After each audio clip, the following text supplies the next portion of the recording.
ଆମେ ଫିଲ୍ କରୁଛନ୍ତି ସୁନ୍ଦର ଭାବରେ ଆମେ ନିଜକୁ ଫିଲ୍ କରୁଛନ୍ତି ମୁଁ ଏକ ଶାନ୍ତ ଆତ୍ମା।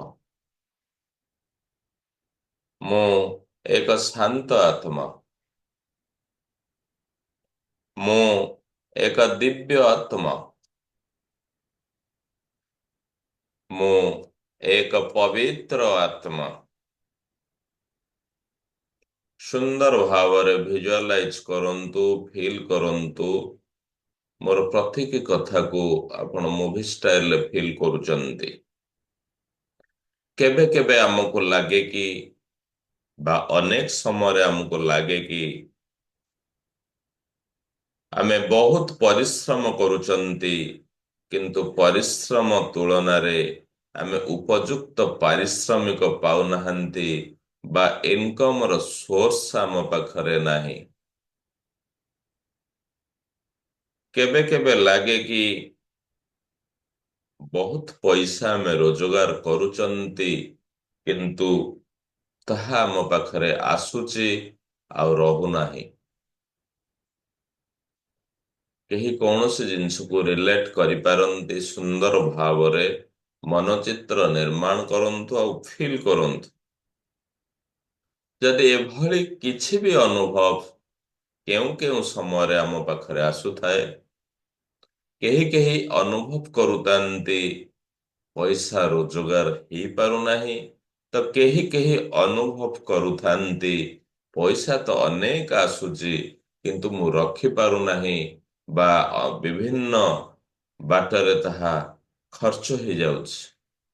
ଏଇଭଳି ଯଦି କେବେ ବି କିଛି ଅନୁଭବ ଆସୁଛି, ତ ଆମେ ଆମ ନିଜ ଭିତରେ କିଛି ମନିର ବ୍ଲକେଜେସ୍ ତିଆରି କରିଛନ୍ତି, ଯାହା ଆମକୁ ଫାଇନାନ୍ସିଆଲ ଫ୍ରିଡମ ଦେବାରେ ବ୍ରେକ୍ କରୁଛି। ଯଦି ସେଭଳି କିଛି ଅନୁଭବ ଆସୁଥାଏ, ତ ଆଜିର ଧ୍ୟାନ ସମ୍ପୂର୍ଣ୍ଣ ଭାବରେ ଆମ ପାଇଁ। ପୁରା ଶାନ୍ତ ଭାବରେ ବସିଛନ୍ତି, ପୁରା ସ୍ଥିର ଭାବରେ ବସିଛନ୍ତି। ଆମେ ପୂର୍ବରୁ କରିଛନ୍ତି, ଆଜି ବି କରୁଛନ୍ତି ସେଇ ହୋପନୋପନ ପ୍ରେୟାର। ହୋପନୋପନକୁ ବ୍ୟବହାର କରି କେମିତି ଆମ ଜୀବନରେ ଆମେ ମନିର ବ୍ଲକେଜେସକୁ ଦୂର କରିଦେଇ ପାରିବା। ଆମେ ଫ୍ରିଡମ, ଆମର ମନିରେ ଫ୍ରିଡମ ପାଇପାରିବା, ଫାଇନାନ୍ସିଆଲ ଫ୍ରିଡମ ପାଇପାରିବା। ଆମର ମନିର ବ୍ଲକେଜେସକୁ ଦୂର କରିଦେଇ ପାରିବା। ଆମ ଲାଇଫରେ ୱେଲ୍ଥ ଆଉ ପ୍ରସ୍ପରିଟିକୁ ଆମେ ଆଟ୍ରାକ୍ଟ କରିପାରିବା। ଆଜି ଆମେ ଜାଣିବାର ଆବଶ୍ୟକତା ଅଛି ମନି କଣ। ଆମେ ଯୋଉ କରେନ୍ସି ନୋଟକୁ ଦେଖୁଛନ୍ତି, କରେନ୍ସି ନୋଟକୁ ରଖୁଛନ୍ତି, ଯାହାକୁ ଆମେ ପ୍ରଚଳନ କରୁଛନ୍ତି, ତାହା ତ ମନିର ସ୍ୱରୂପ। କିନ୍ତୁ ମନି ତାହା ଯାହା ଏକ ଏନର୍ଜି ଅଟେ, ଯାହାର ଉପସ୍ଥିତ ଆମକୁ ସ୍ପିରିଚୁଆଲ, ହେଲ୍ଥ, ରିଲେସନ, ଆମର କ୍ୟାରିୟର, ଆମର ମନି ପ୍ରତ୍ୟେକ ଦିଗକୁ ସମୃଦ୍ଧ କରିଥାଏ। ଯାହା ଆମକୁ ସୁଖ ଦେଇଥାଏ, ଯାହା ଆମକୁ ସମୃଦ୍ଧ କରିଥାଏ, ଯାହା ଆମକୁ ଏକ ନୂତନ ପରିଚୟ ଦେଇଥାଏ, ଯାହାର ଉପସ୍ଥିତ ଆମ ନିଜ ଭିତରେ ଏକ ବୀରପଣକୁ ସୃଷ୍ଟି କରିଥାଏ।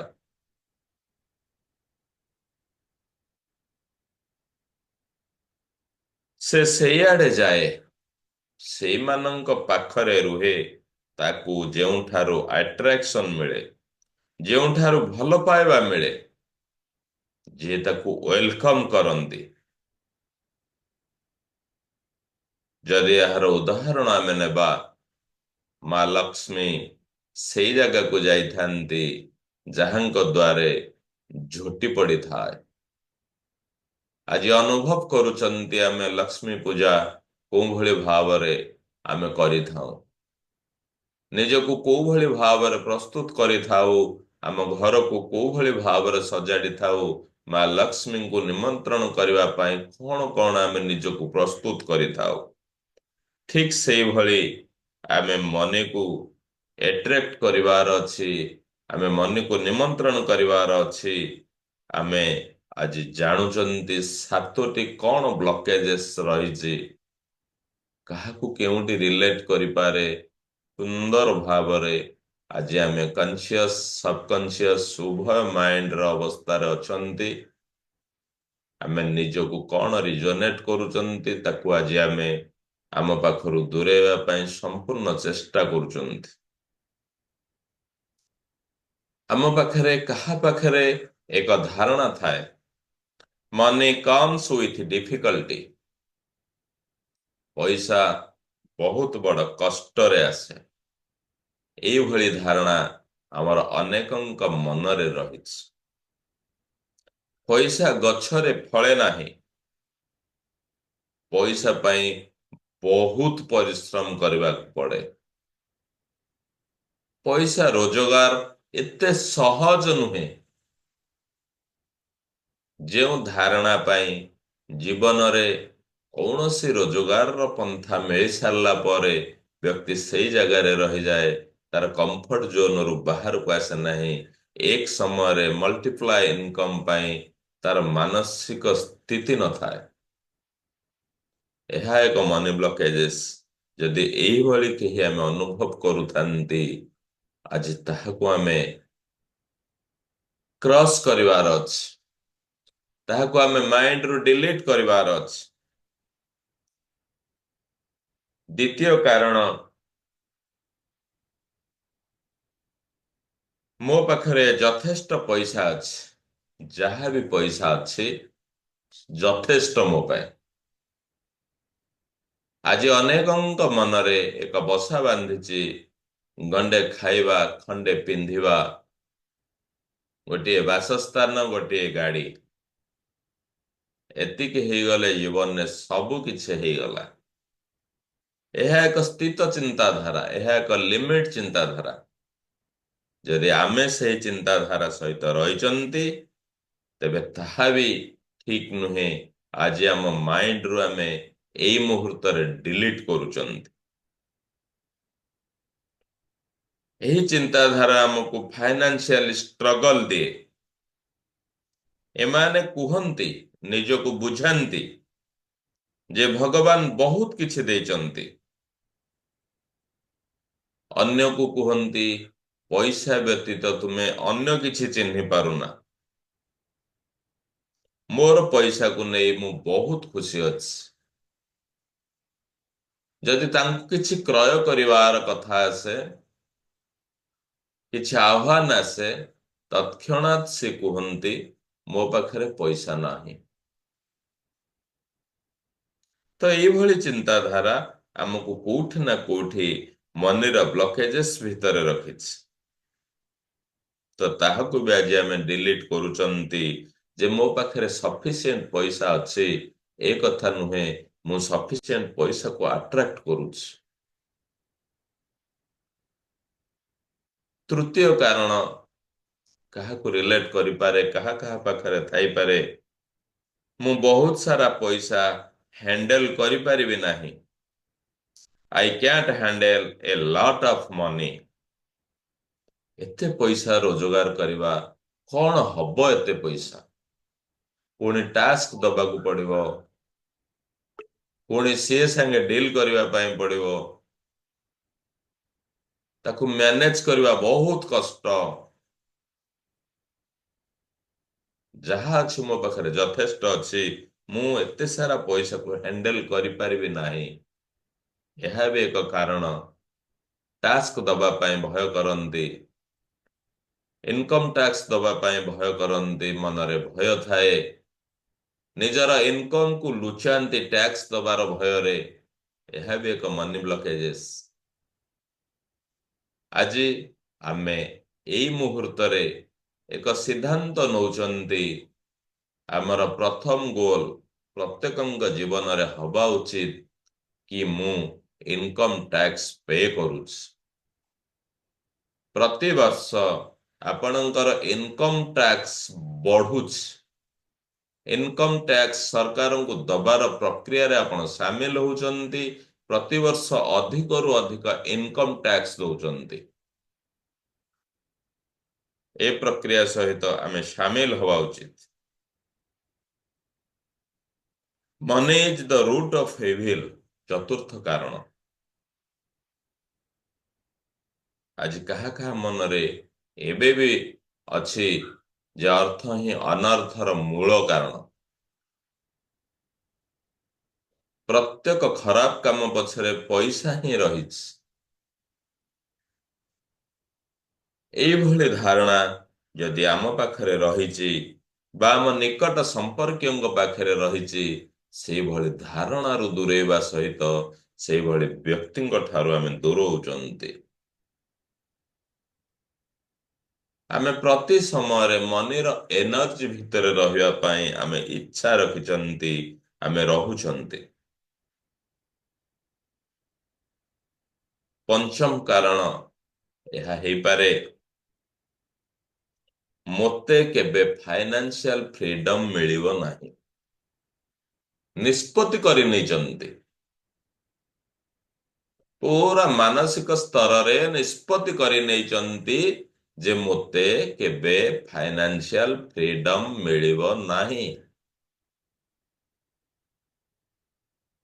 ମନ ଭିତରେ ନିଷ୍ପତ୍ତି କରି ନେଇଛନ୍ତି, ଧନିକ ଲୋକ କେବଳ ଧନକୁ ଆକର୍ଷିତ କରନ୍ତି, ଆମେ ଧନ ଠାରୁ ବହୁତ ଦୂରରେ।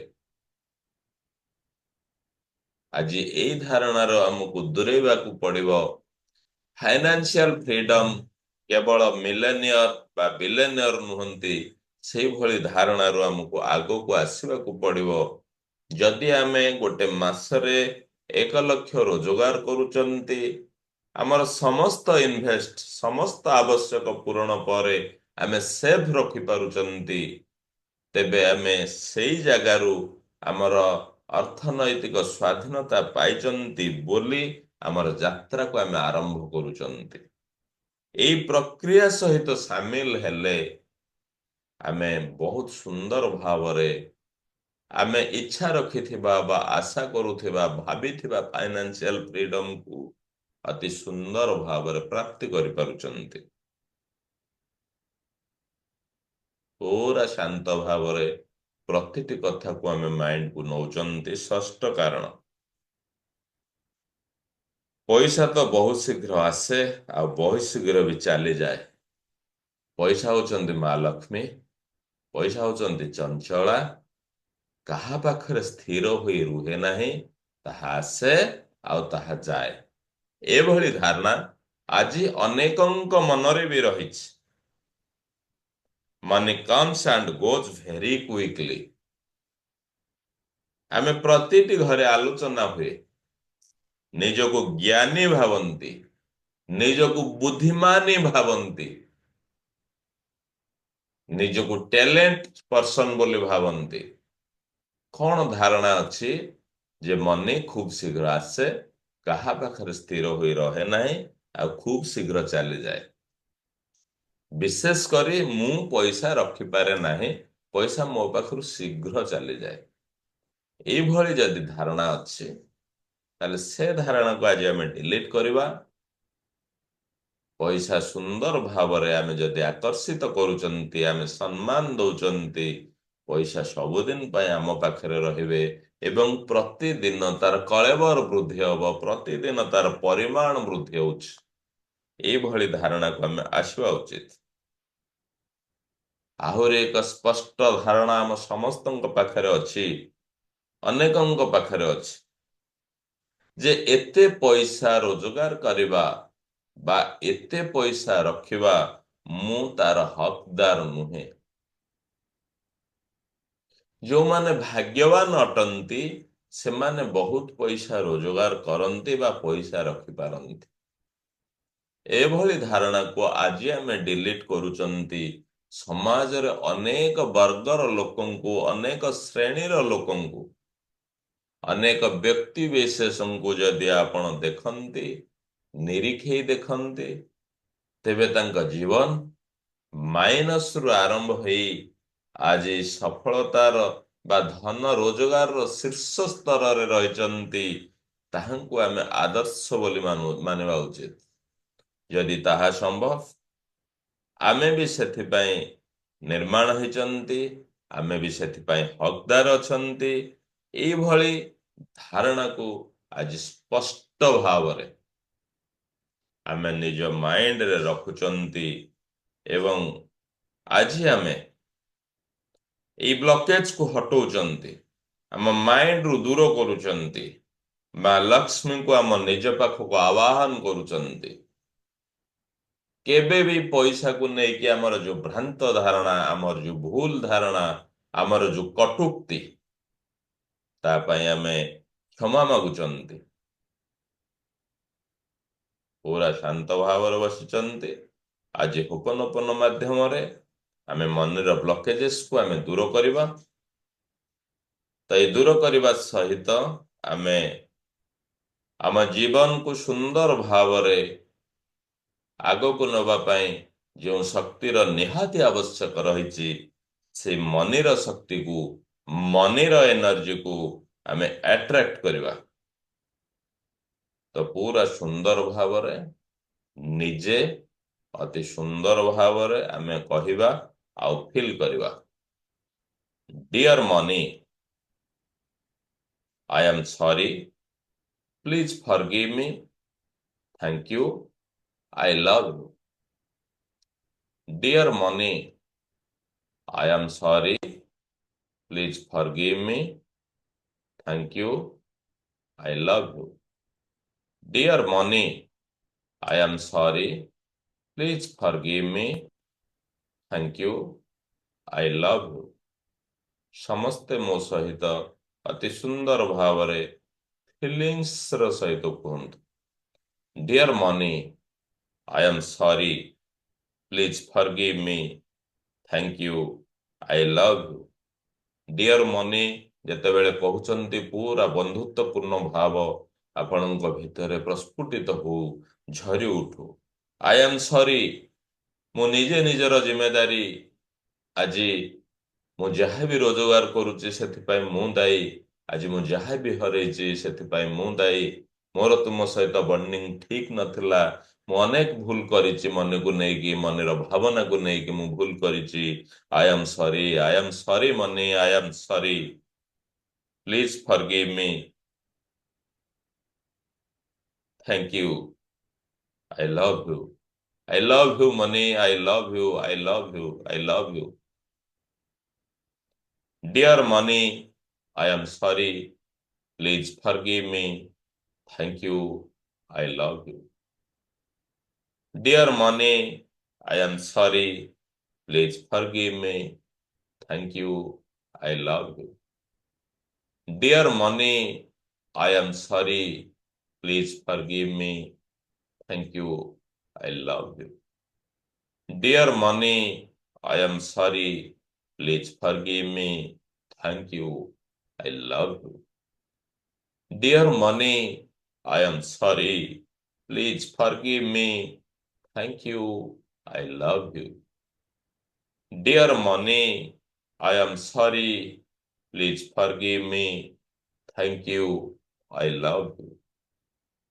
Dear money, I am sorry. Please forgive me. Thank you. I love you. Dear money, I am sorry. Please forgive me. Thank you. I love you. Dear money, I am sorry. Please forgive me. Thank you. I love you. I love you, money. I love you.